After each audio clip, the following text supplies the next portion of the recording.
समुद्धर्ता तेषामहं समुद्धर्ता तेषामहं समुद्धर्ता तेषामहं समुद्धर्ता సముద్ధర్త సముద్ ఆ దా కింద ధావత్తు కదా, ముందు దాన్ని మూకి పట్టుకునే సముద్ధర్త సముద్ధర్త ఆపకూడదు. దాని నొక్కి దా కింద దావత్ వచ్చినప్పుడు ఏం చేయాలి? ఒకటే అక్షరము ఒక దాని కింద ఒకటి ఒత్తుగా వస్తే ద్విత్వాక్షరం అంటారు. అప్పుడు ఎలా పలకాలి? సముద్ అని దాన్ని నొక్కి పెట్టి ధర్త సముద్ధర్త సముద్ధర్త. మీరు ఆపేస్తున్నారు, బ్రేక్ ఇస్తున్నారు. సముద్ధర్త సముద్ధర్త తేషామహం సముద్ధర్త తేషామహం సముద్ధర్త తేషామహం సముద్ధర్త తేషామహం సముద్ధర్త. మృత్యు సంసార సాగరాత్ మృత్యు సంసార సాగరాత్ మృత్యు సంసార. ఒక్క నిమిషం అమ్మ. మృ అనకూడదండి. అందరూ చూడండి, ఈ వట్రసుడి వచ్చినప్పుడు మృ అని అంత స్ట్రెస్ ఇచ్చి మృ అనకూడదు. ఓకే, మృత్యు సంస తేలిగ్గా చెప్పాలి. మృ అంటే అది ఏమైపోతుందంటే మాకు మిస్తే మూకి రావత్తు మృ అవుతుంది. మృ కాదు, మృ అచ్చుల్లో అండి. ఋత్వం ఉంది కదా, అది ఇది.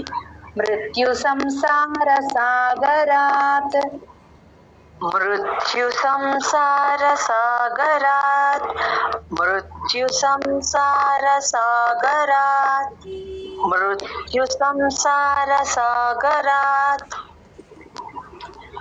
భవామి నచిరాత్ పార్థ భవామి భ మహాప్రాణం పార్థ రా కింద థా అండి, అది మా పొట్టలో చుక్కుంది. థావత్తు చూసుకోండి. పార్థ పార్థ అనకూడదు, దా కాదు. భవామి నచిరాత్ పార్థ భవామి నచిరాత్ పార్థ భవామి నచిరాత్ పార్థ భవామి నచిరాత్ పార్థ. మయ్యావేశిత చేతసాం మయ్యావేశిత చేతసాం మయ్యావేశిత చేతసాం మయ్యావేశిత చేతసాం.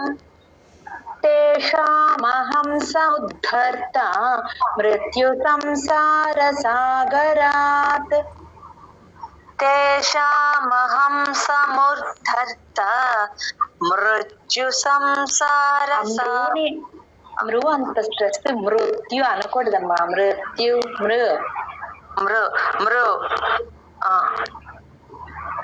తేషామహం సముద్ధర్త మృత్యు సంసార సాగరాత్ తేషామహం సముద్ధర్త మృత్యు సంసార సాగరాత్ తేషామహం సముద్ధర్త మృత్యు సంసార సాగరాత్. అమృని చాలా స్ట్రెస్ చెప్తున్నారు, తేలిగ్గా చెప్పాలి. మృత్యు మృత్యు మృత్యు సంసార సాగరాత్. భవామి నచిరాత్ పార్థ మయ్యావేశిత చేతసాం భవామి నచిరాత్ పార్థ మయ్యావేశిత చేతసాం భవామి నచిరాత్ పార్థ మయ్యావేశిత చేతసాం భవామి నచిరాత్. మహాప్రాణం.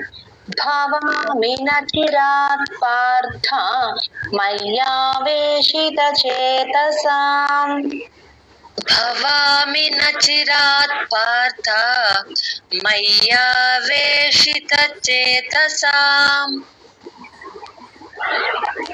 तेषामहं समुद्धर्ता मृत्यु संसार सागरात् भवामि न चिरात् पार्थ मय्यावेशितचेतसाम् तेषामहं समुद्धर्ता मृत्यु संसार सागरात् भवामि न चिरात् पार्थ मय्यावेशितचेतसाम् तेषामहं समुद्धर्ता मृत्यु संसार सागरात् भवामि न चिरात् पार्थ मय्यावेशितचेतसाम् तेषामहं समुद्धर्ता मृत्यु संसार सागरात् भवामि न चिरात् पार्थ मय्यावेशितचेतसाम् तेषामहं समुद्धर्ता मृत्यु संसार सागरात् भवामि न चिरात् पार्थ मय्यावेशितचेतसाम् तेषामहं समुद्धर्ता मृत्यु संसार सागरात् भवामि न चिरात् पार्थ मय्यावेशितचेतसाम् तेषामहं समुद्धर्ता मृत्यु संसार सागरात् भवामि न चिरात् पार्थ मय्यावेशितचेतसाम् तेषामहं समुद्धर्ता मृत्यु संसार सागरात् भवामि न चिरात् पार्थ मय्यावेशितचेतसाम् तेषामहं समुद्धर्ता मृत्यु संसार सागरात् भवामि न चिरात् पार्थ मय्यावेशितचेतसाम् तेषामहं समुद्धर्ता मृत्यु संसार सागरात् भवामि न चिरात् पार्थ मय्यावेशितचेतसाम् तेषामहं సముద్ధర్తా ఇంకా 2 టైమ్స్ ఉందండి. మీరు ధర్త అక్కడ చూసుకోండి, సముద్ధర్త తాకి మహాప్రాణ పెడుతున్నారు, భవామి పెట్టట్లేదు, పార్థ అక్కడ మహాప్రాణం పెట్టాలి. చూసుకొని నిదానంగా చదవండి.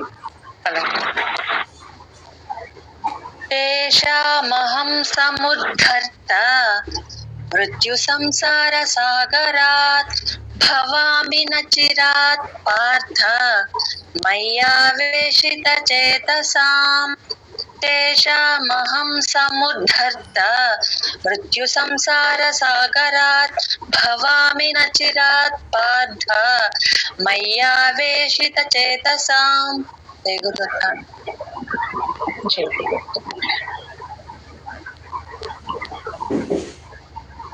సచిత్ జై గురుదేవ్ ఫస్ట్ 2 శ్లోకాలు చదవమ్మా.